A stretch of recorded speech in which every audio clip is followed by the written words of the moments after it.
Intelligence System Analytic Computer is activated. All ISAC systems are confirmed online. Data scanned. Downloading files. Hey guys, this is Mike from SITREP Radio, a podcast that is focused around The Division, and I'm here to welcome you to this tactical looter-shooter set in a Tom Clancy world, whether you're completely new to the game or are coming back from a long break. Over the course of this video series, I'm hoping to guide you through the ins and outs of The Division, the overall aim being to help you get your character to level 30, provide advice for the endgame content that lies beyond this, and sharing some tips, tricks and hints that we at SITREP Radio have learned along the way. In this video we will be focusing on the ins and outs of playing through the story campaign and getting your agent up to level 30, max level, ready for tackling the endgame content. A quick cautionary word of advice before we go any further though. As Tom Clancy's The Division is set in an open world environment, it is possible for you to wander around the New York City map without too much in-game direction. Passing from district to district will unlock more and more of the map, but beware. The level of NPCs increase from one district to the next, so proceed with caution. It's worth noting that there's absolutely no rush to get through the campaign either. Playing through the 1 to 30 levels at your own pace is a great experience, with plenty of excellently crafted and precisely replicated areas of New York to be explored. There is plenty of story and lore to take in as well, so we do strongly advise against rushing through this, especially if this is your first time playing the game through as a new player. It really is an experience to savour and enjoy. First things first, let's have a detailed look at the in-game map, which is accessible by pressing M on PC, the touchpad on PS4 or the view button on Xbox. You can explore the entire playable area via the map, with the option to zoom in or zoom out to view as much or little as you wish. Visible to you using the color coding we mentioned in episode 2 is every main mission. These are visible to you before you have even visited their respective districts. Side missions and encounters are only visible for areas of the map that you have unlocked. Every safe house in the game is also visible straight away, regardless if you have unlocked them or not. Open safe houses are coloured gold, whilst locked safe houses are pale blue.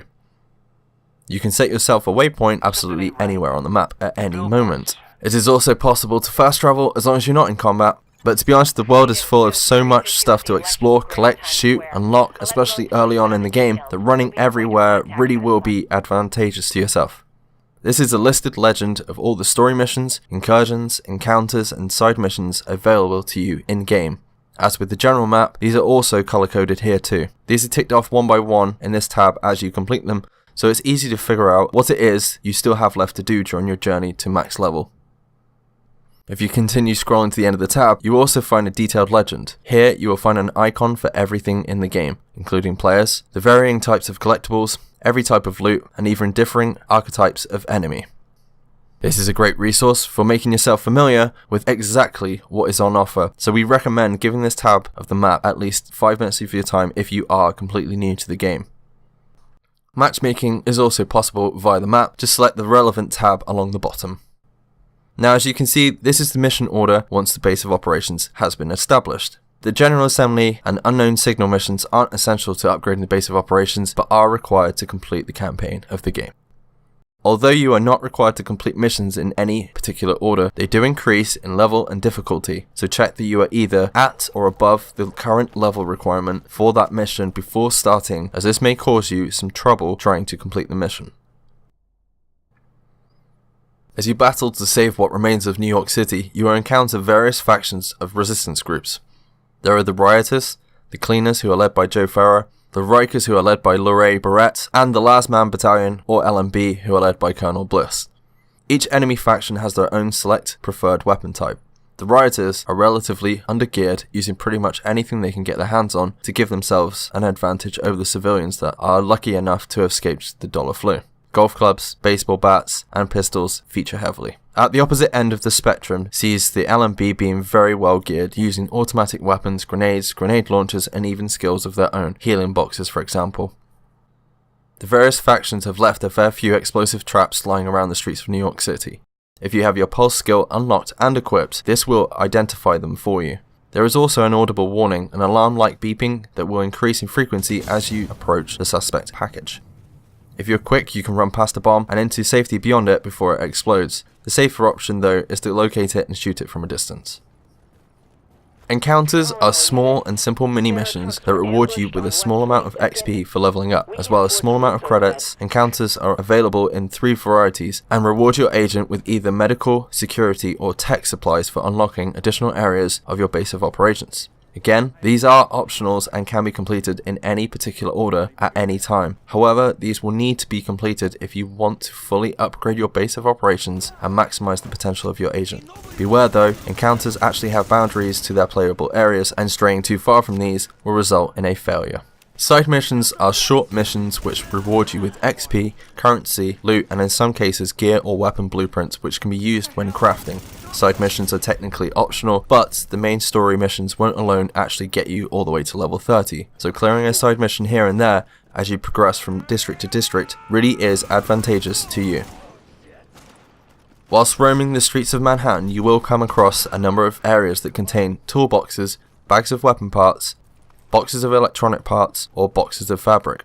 Collecting these as you go is important for crafting weapons and gear with the blueprints you get as mission and side mission rewards. Every once in a while, you will encounter a civilian of Manhattan that requires your urgent attention.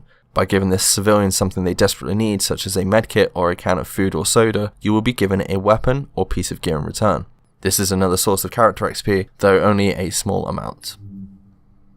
Quick tip, there is actually a commendation for helping out civilians located under the Exploration tab of the Commendations dossier.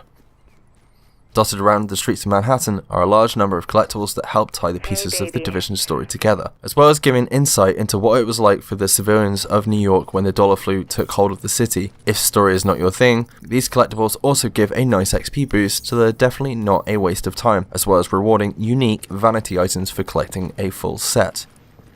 There are 24 survival guides, 168 phone recordings, 40 incident reports, 16 crashed drones, 20 missing agents, and 63 echoes. In addition to these field data items, there are also larger cutscene driven pieces of intel to be unlocked via each of the main story missions. These evidence videos and audio logs showcase the ruthless, sometimes manic behavior of the enemy factions, and help you to understand how the dollar flu virus was created and just how difficult a job it will be to actually stop and cure this deadly outbreak. Having collected everything we have mentioned during this segment of the video, Luke from the podcast highly recommends taking the time to do so if you're even remotely interested in the full backstory of Tom Clancy's The Division. It truly is an excellent investment of your time. Quick tip, when you're looking for crash drones, they won't always be in plain sight, so you may need to climb obstacles or buildings to gain access to them. Or it may just be as simple as looking straight up in some cases. Sounds simple, we know, but there are a lot of people that miss these out because of this. The Dark Zone is a lawless, brutal area of the map. To quote Fei Lao, not much is known about what goes on in the Dark Zone, but the little we do know is not good. You will have access to the Dark Zone from the minute you establish your base of operations. This is a great place of finding more powerful loot, but it is also a difficult area of the map for you to survive in, particularly during your progression through the lower levels of the game. It is also worth noting that almost all the loot you acquire in the Dark Zone has to be extracted using helicopter retrievals. You will initially be granted access via Dark Zone checkpoints in DZ01, and one of the first things you will notice is that the scaling of the NPCs here does not match that of the open world map. Even the lowest tiers of the NPCs in the Dark Zone start at level 10. To put this into some more context, there are 9 separate zones within the Dark Zone, and NPC scaling increases all the way up to level 30, regardless of the level of your agent, so tread carefully. We will explain a whole lot more about the Dark Zone itself and its in-game mechanics and significance in a later video during our Agent Origins series. As mentioned before, you do have the ability to squad up with 3 other friends or via matchmaking whilst working to save what remains of Manhattan. Working in a group will aid you with progressing through the game at a faster rate than perhaps playing solo. However, due to how the game scales, it will become more difficult as this increase is based on the amount of players in your squad currently. This goes for all activities in game. Also, joining a squad with agents at a higher level than you or other teammates in your squad will cause the game to increase the difficulty of the NPCs, so keep that in mind when grouping with other players during the 1 to 30 areas of the game, or even deciding to leave a squad you are currently in mid-mission. Finally, some quick tips to keep in mind.